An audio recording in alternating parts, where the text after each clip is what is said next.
Little babe in the house now. Now she got me running like a fat cow. Fat cow? Yeah, I don't know.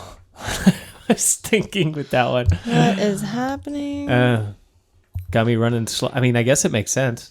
Got me running like not. Fat cows run slow. So, new baby in the house. I'm moving slower.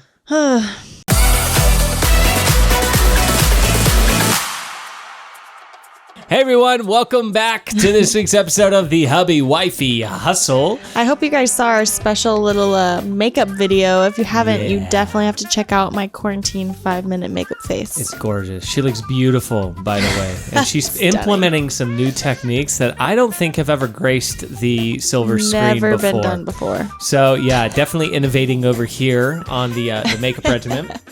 But a lot of fun. Check that out. We are going to be posting up some what we're calling quick tips or quick bits or something like that. Just little videos, here and there, just on different topics throughout the weeks. Just things that we come up with that are fun. Yeah, keep the mood up throughout the week. Little bits of joy for you. It's been a pretty crazy week, man. On top of like work being insane. I mean, it's like nonstop, 7 to 7 and beyond that. You know, We've just been crazy at home with the kiddos, keeping them on task, and during the quarantine, it's really challenging. Like I'm not gonna lie. When you're quarantined with little children, like ages 5 and under, we have 3 of those. Mm-hmm. It's like a punishment. Yeah. Like we have to stay home all the time with these young toddler tyrants. Why? So it's almost harder and more work to be quarantined than it is to be doing like work and school and normal life. So this week's episode, we want to give you guys tips and tricks to try and thrive during quarantine instead of just survive. Yeah.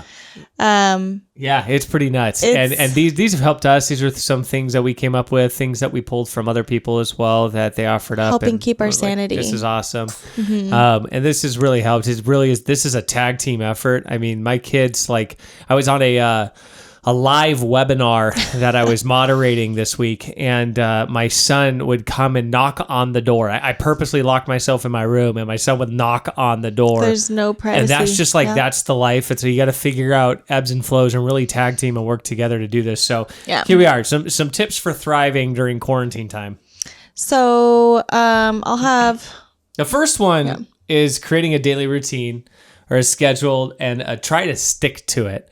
So this is really important. Something we did actually day one when the kids were out of school. We sat down the night before and we're like, okay, quarantine here's school the schedule, right? Something to keep the kids on task, something they can look forward to, incorporating all the fun aspects of their day. It's important to have some school time with some little breaks in between, like for snacks or just brain breaks. But then also in the afternoon, to have a quiet time where they can go play in their room, play whatever they want to play.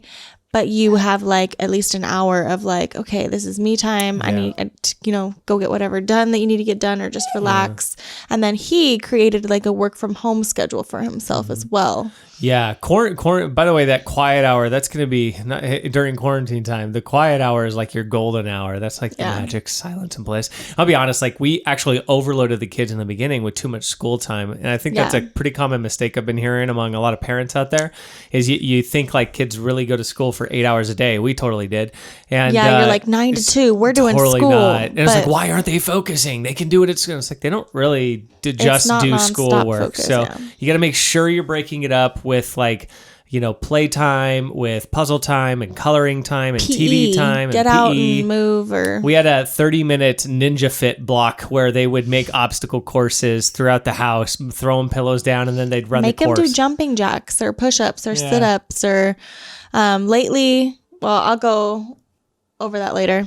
I'll touch on that later. I don't want to jump ahead. Yeah, she's totally jumping ahead. Yep. That's okay though, because the next step is actually pull out a yoga mat or free weights and do a home workout for yourself. So if you want to keep your sanity and not gain like the 20 pounds that everyone thinks we're all going to gain during quarantine, you need to work out from home and find a way to make that work for you. Whether you're like a yogi and you just need like a room to like meditate, stretch, or do yoga in, do it for like 30 minutes, 40 to an hour a day. Totally. Or if you have gym workout equipment, Josh will touch on that. Like, yeah, no, pull out whatever you have. And do whatever you need to do. I posted a video last week on 4 tips to actually like work out, not come out looking like Jabba the Hutt after quarantine time. And the first thing is probably the most important thing, and that's make an appointment for yourself. Make a date with yourself, a scheduled appointment with yourself, and keep that appointment. That is so important, and it's a disciplinary thing. So you got to find a time in your day that is consistently, more often than not, you're able to keep that appointment. For us, it's like just before we eat lunch, we actually make the kids lunch, and then we work out while the kids are eating, so they don't bother us. Or sometimes they do bother us, but then when they just jump into the workout. But then it's staying disciplined and firm with that with yourself. So I pull out a yoga mat, put it on the living room carpet, and most of my workouts are just using my own body weight, whether it's planks or side planks and push-ups and ab workouts. And then, I incorporate Maya. If she's crying, I'll do push-ups all over her. And, like you got to do what you can, basically. And it's not just about the physical like exercise too. You got to make sure you have some mental or spiritual exercise. So whether that's meditation, prayer time, quiet time, whatever that is, this is a great opportunity to do some internal work. Breathe, focus on your breathing, slow down. I know it's easy not to slow down if you're still working, you're an essential business, whatever that might be. And on top of that, you have kids in the mix. Yeah. It's so easy to just not slow down, and everything feels like it's running 1,000,000 miles a minute faster than it was already before. Right. So this is an opportunity to really lean on each other, on your spouses, and give each other that time to really slow down and take a breather and engage in some quiet time, do some internal focus. Remember that working out gives you endorphins. So it's really easy to get depressed during quarantine time. And even if it's just a 30-minute workout from home, no matter what your style workout is, it's going to lift your spirits. The endorphins will definitely help. So totally. Next thing that Amber's going to touch on is you got to give yourself a little grace when it comes to homeschooling responsibilities. That's just reality. Homeschooling is a brand new role for like 90% of us, and we don't have any practice. We were not trained on how to do this. We were just thrown into the mix. So remember, again, as we touched on, that you don't need to be schooling them all day long, even if you're only doing 2 to 3 hours of schoolwork, but that's broken up with fun stuff like story time. You bake something together, you do a little science experiment with whatever you have in the house, or you take them on a walk, even if it's just around the neighborhood, walking the dog or doing a bike ride, going outside, wearing a mask. But remember too that if your homeschooling day didn't go as planned, you didn't get as much covered as you wanted to, give yourself grace. Remember, it's not the end of the world. You're doing the best that you can. The teachers know that school at home is going to be different. It's not going to be like it is during a normal school day. So give yourself grace. The kids are in a new environment. They're trying to readjust as well, just like you are. So just do your best and don't be hard on yourself. Yeah, and a fun thing for the kids too is if you have phone numbers of classmates and stuff, we've been doing this, doing FaceTime sessions, have the kids FaceTime their friends. Or messenger kids. Let them talk to their friends and have like virtual play dates. Yeah, Jaden and his friends have virtual play dates, and they're literally like on the phone FaceTiming each other playing Legos in his room for like an hour or two. So that could be a really fun thing for them to do as well. And it'll help give you some extra, time to focus on a few other things as well. Next thing is actually what Amber mentioned, going out on sunny days and go for a little walk, a brisk walk to the mailbox, walk around the block if you can. Get a little bit of exercise and get out there. This is really difficult for me actually, because I'm like a hermit now that he's working from home. And so, and the hours, if anything, have intensified because at my day job, we don't slow down. Like we pick up. This is a time to double down and intensify our focus and everything. And so if anything, it feels like I'm probably working more. I am working more than usual. And that's just because of the nature of the business and the nature of the beast. But it also keeps me inside a lot. I'm not going outside. So typically I'm the one taking the kids out. Yeah. The vitamin D is helpful and good for them. And I know it's not sunny every day. So especially on the sunny days, take advantage of it. Even if it's just 30 minutes, go outside and do something. You can wear a mask if you feel, uncomfortable. But I'll just walk the dog and take the kids on a bike, scooter, walk, whatever it is. And it seems to help them get their energy out. And this is a good opportunity to tie it into point number 2. The time I do actually get out fairly consistently is if I go on a run during my workout time over my lunch break. I'll go on a quick run, a quick mile. It takes me 10 minutes or so. If I do a little longer, it's 15 minutes. And it's just a quick something to get me out of the house. And I actually really enjoy that time because usually the weather's nice, good cardio, get the workout in. Yeah. So that's good.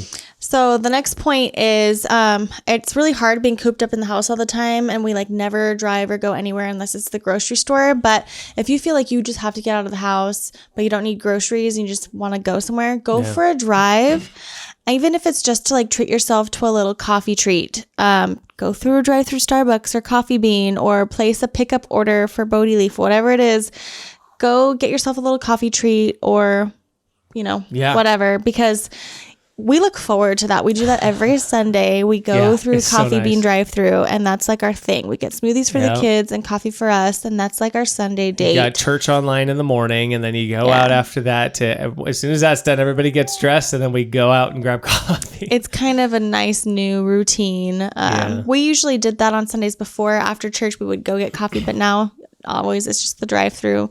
But just getting yourself a little treat once in a while to get out of the house, go for a drive, get the kids in the car. Get the kids out and go crazy, as my parents used to say. They used to take us on random road trips, or we'd be driving around and we used to ask them, where are we going? And they would just say crazy. So, take them and go crazy here. The last thing that we have on here is turn off the TV. Put away your phones for a period of time and pull out the board games, puzzles, and other things like on your family check off, the to-do list for your family, things that you don't normally get the opportunity to do. Yeah, play with your kids in those traditional sense of the way, whether it's Play-Doh, painting, board games, puzzles. But not only that, like Josh and I have been getting so much home improvement projects done, accent walls around the house, or it's like, going through your clothes like you've been wanting to do for forever, or deep cleaning a certain room that you've been, that. Yeah, and they don't have to be expensive. And you'll often find when you're doing this stuff yourself, there's a lot of really inexpensive ways to do it. We have another project we'll have to share with you guys soon. We're almost done with it, but we're in our master bedroom. There's a nook, and we're basically making some really long shelves in the nook that are raw wood. Stained them. They look great. And then on the back, there's just kind of like MDF board with like a rustic weathered wood paneling wallpaper type thing. So it gives it a really nice aesthetic, and just those paneling, it was like $60 for all of that to cover a pretty decent sized wall. Yeah. So fairly inexpensive product. So we'll share that with you, but get on the to-do list. I would also say do something creative. Yeah. There's a lot of times I know of so many people, and you talk to them and they're actually really creative. They do really, really creative things. And they don't always get the opportunity to do them consistently. And so I've been seeing a lot of people come in and do a lot of videos during this quarantine time, and I'm loving it. It's so cool. And our like Lauren videos comes to mind, our sister-in-law. She started getting all crafty, redoing the kids' play kitchen, and then putting up some floating shelves, color coordinating. Painting her own. It's really cool. And so get crafty. Find something that you may have kind of an affinity for, but you never get the opportunity to do, and then go do it. She painted all her own Easter decor, like for the house. Yeah, it's so cool. So find something creative that you really don't always get the time to do. If you're a musician, it's been years since you picked up that instrument, start playing. If you're a singer and you haven't recorded a song in a while, record a song. Or read that book you've been meaning to finish. Yeah, a lot of opportunity there to really kind of invest in those types of things that you don't always get to do, because usually you're out and about hustling and bustling. Yeah. And with this additional time that you have to spend at home, there's a lot of creative ways that you can utilize it for. So. Yeah. I know sometimes I feel like, okay, I don't want the kids watching TV all day Saturday or Sunday. Mm-hmm. They have school during the week, but like I don't want Saturday, Sunday to be filled with just Netflix, Disney Plus, and video games. So I have to turn the TV off purposefully, take away whatever devices they have, and be like, we're going to play Candyland, or we're going to do this as a family, or we're going to, on a walk. They love riding their scooters and their bikes now. So that's a big thing is, like last night I was pushing Chloe around in a stroller and we're having races against Jaden on his scooter. Yeah. And so they look forward to getting out and doing stuff like that. And it's a lot of stuff that doesn't cost you anything but time to do. And it's a great opportunity to spend more time with the fam. So perfect. Yeah, I think that was about all of the major points we had. If you guys have any other fun things that you've been doing, drop them in the comments. Yeah, drop them below. We want to hear them. And definitely hit the like button wherever you might be listening at. Pound the subscribe button so you can get more of this awesome content. And from the Hubby Wifey Hustle crew, we will catch you guys next week. See you next week. Thanks again. Bye. Bye.